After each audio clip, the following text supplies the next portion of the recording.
amazing human beings coming together for one sole purpose to talk about the power of surrender, the power that can happen in your life when you actually step out and let God step in.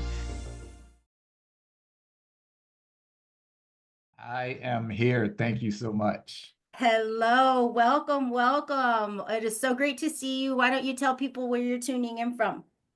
Well, I'm originally from New York. I tell people I was born, raised, and escaped New York, but I'm coming to you live now from North Carolina, where I've been for about the last 20 years.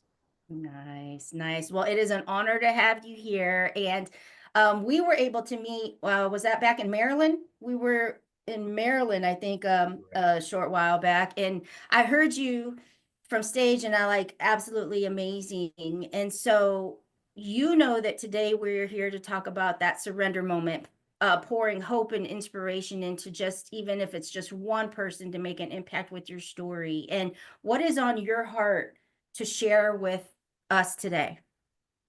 Well, I got to tell you, the first of all, again, thank you for the invitation. All the individuals you've had on here are just spectacular, and all of the messages continue to move me. And I think for me, when I think about that surrender moment, I've had a few. I've been through some things. I served 30 years as a United States Marine.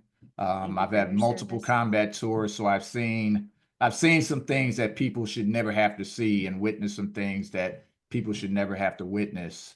Um, but through all of that, I guess my come to Jesus moment, I would say, is when I realized that, when you think you're doing all that you're supposed to do and you have all the things that you're supposed to have and you have this grand plan of what your life should look like, um, God has a way of telling you that's not it. And for me, it was 2023, the very beginning of 2023. Just came off an incredible 2022, and I said 2023 was going to be my year. And the very beginning of January, I got a call from my doctor, after a bunch of tests, who informed me that I had cancer. Um, like I said, I've been through a lot of things and always took it on the chin, but this seemed like it was that one thing that I had absolutely no control of.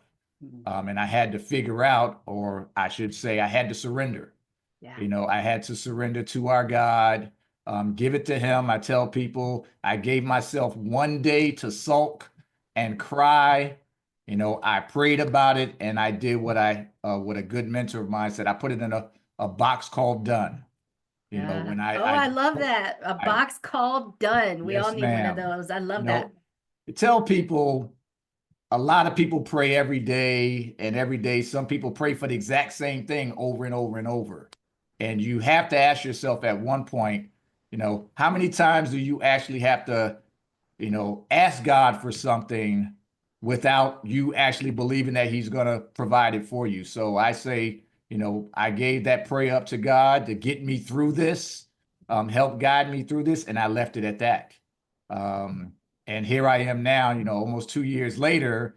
I won't say cancer free because I think those who've been through this journey and know people who've been on this journey, sometimes you're never really cancer free, because there's always that possibility that something might creep up somewhere, rear its ugly head. So I just like to say I'm blessed 2 years later, to be here and not have to worry about anything. Well, I love that. I'm blessed, and it's amazing. How do you handle, and I'll circle back as to the reason why I'm asking this question, but that moment that you found out, okay, like you're getting this information, your world is changing in a moment. I like to call those the bombs that are just like dropped in your world. But how do you handle being strong when you know that those closest to you are looking at you and they have this fear or this worry in their mind also? How do you be strong for others when you know you have to be strong for yourself? And that's a great question, Elena. And I will tell you, I'm the youngest of five.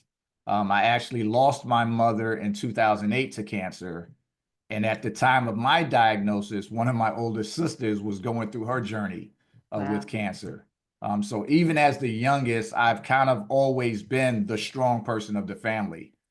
So to, get hit with that news after, like you said, carrying the weight, of everyone else's problems and issues, on your shoulders, to get hit with that, it was very difficult to surrender to that. But I knew I had to. I knew it was something that I wasn't going to be able to figure out. I wasn't going to be able to fix. So I mean, basically, I just had to.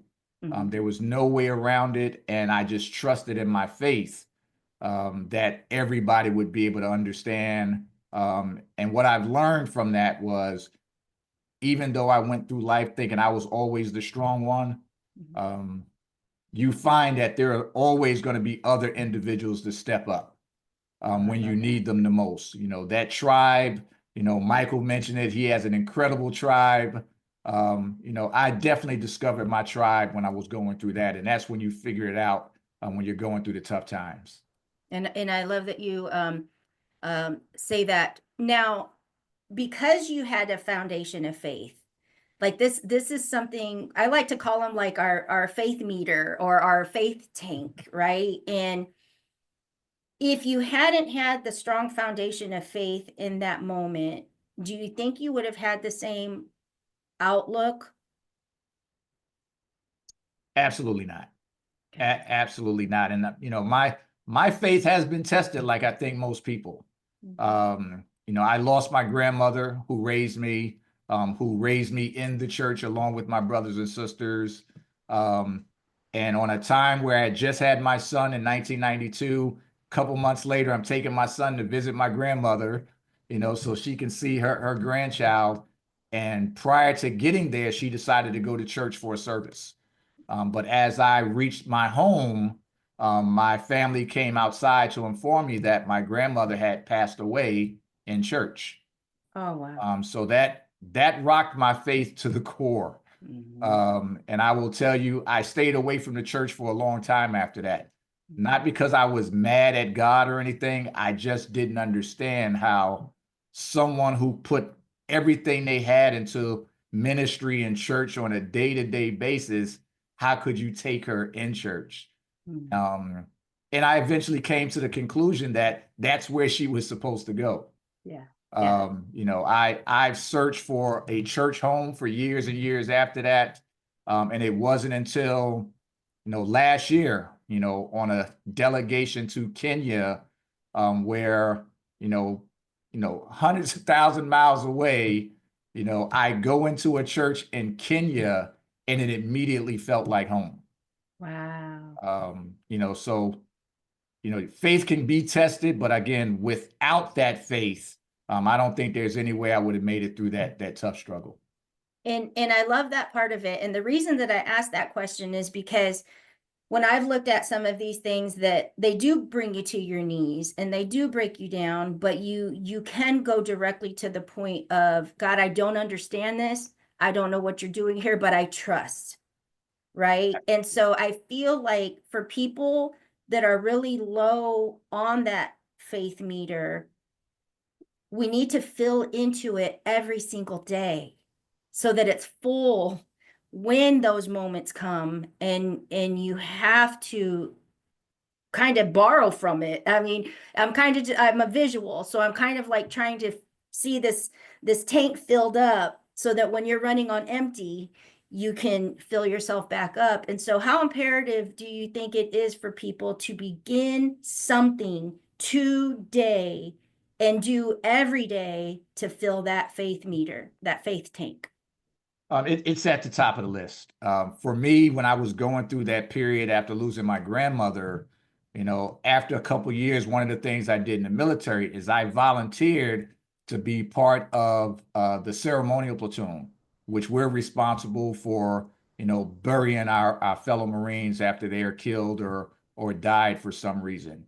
And I used that to, number one, get back in the church, um, and to also be around these individuals that were going through different types of emotions. And what I've noticed, that funerals, you'll see all different types of emotions. It's not always a sadness. People are happy, people are joyous for different reasons. And I utilize that to regain or rebuild my faith. And like you said, people just have to start somewhere. Find that thing that's going to get you back in touch, or you may not have been in touch before. And, this is that door opening for you to allow yourself to be touched by, by your God, whoever that God may be. Yes, and I love that. And I remember I used the time that my husband was in ICU, 25 days, and I used that time to really share faith. No matter the circumstance, God had it, and God was in control.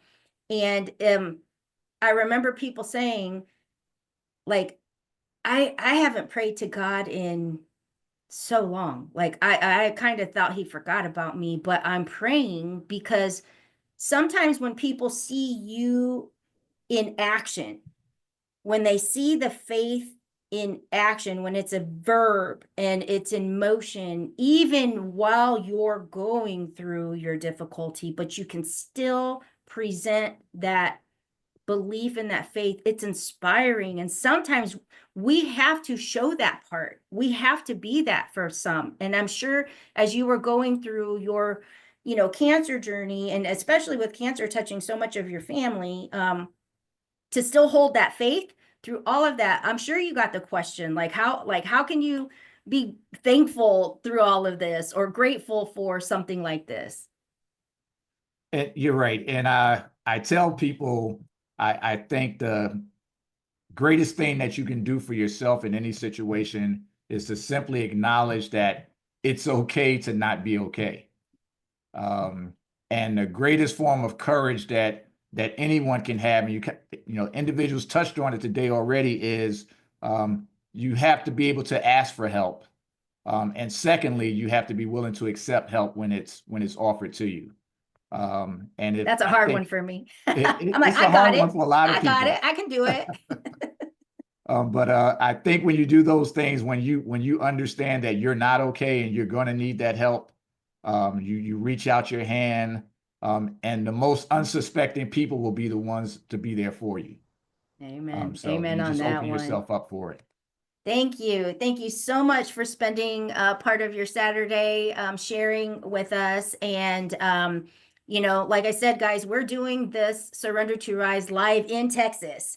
And so if you want to see some of these people in person and come and give hugs, let's definitely talk about that. But Dr. Veney, we've got connections for you on the website. So if anybody wants to go to showyourcrown.com, for all of the people that you are seeing here today, you will see their photo. Just click on their photo, and if they've given a link to connect, you'll be directed right to them. So thank you so much for sharing with us today. It was a pleasure having you, and thank you for your service. And thank you so much also for the invitation. God bless.